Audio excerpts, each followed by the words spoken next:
కృష్ణన్ ఉమా దంపతులకు 1983లో పుట్టిన త్రిష చెన్నైలోని ప్రముఖ ఎతిరాజ్ కాలేజీలో బీబీఏ చేసింది. ఎతిరాజ్లో చదువుకునే త్రిష అప్పట్లో మోడలింగ్ చేసేది.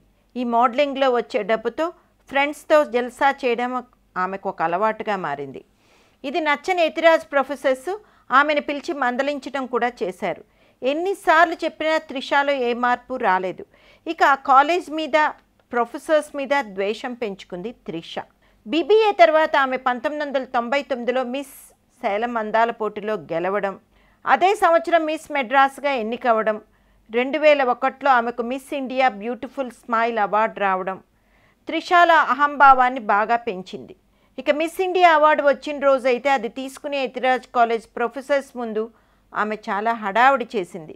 ఇక సినిమాలో టాప్ హీరోయిన్ అయ్యాక సినిమా వాళ్ళతో పార్టీలకు వెళ్ళడం, బాగా తాగడం అలవాటు చేసుకుంది త్రిష. ఈ పార్టీల విషయంలో తల్లి ఉమా మాట కూడా వినదు త్రిష. మొన్న సరిగ్గా ఎతిరాజ్ కాలేజ్ దగ్గర పోలీసులు డ్రంక్ అండ్ డ్రైవింగ్ వాళ్ళని పట్టుకుంటున్నారు. ఆ రాత్రే ఫ్రెండ్స్తో ఫుల్గా తాగేసి వస్తున్న త్రిష కారును ఆపారు పోలీసులు. త్రిష డ్రైవర్ని ప్రశ్నిస్తున్న పోలీసులకు లోపల త్రిష ఉన్న విషయం తెలియదు.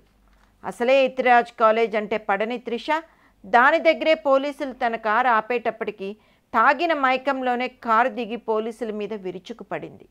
నా కారు ఆపుతారా, నేనెవరో తెలియదా, ఈ ఎతిరాజ్లో అడగండి, నేనంటే చెప్తారంటూ పెద్ద గొడవ పెట్టుకుంది వాళ్లతో. ఆమెతో ఏం మాట్లాడాలో తెలియని పోలీసులు అతి కష్టం మీద ఆమెను కారులో ఎక్కించి ఇంటికి పంపించి వేశారు. 2012లో తండ్రి కృష్ణన్ చనిపోవడం, వరుణ్ మేనియన్తో పెళ్లి ఆగిపోవడం, రాణాతో బెడ్ రిలేషన్ ఇవి ఆమెకి ఇంకా తాగుబోతుగా చేసిందని ఆమె సన్నిహితులు అంటున్నారు. ఎంతైనా త్రిష ఇలా ఇష్టం వచ్చినట్టు తాగేసి అర్ధరాత్రి పూట రోడ్ల మీద అల్లరి చేయడం తమిళ సినిమా ఇండస్ట్రీకి చాలా చెడ్డ పేరు తెస్తుందని ఆ వర్గాలు భావిస్తున్నాయి.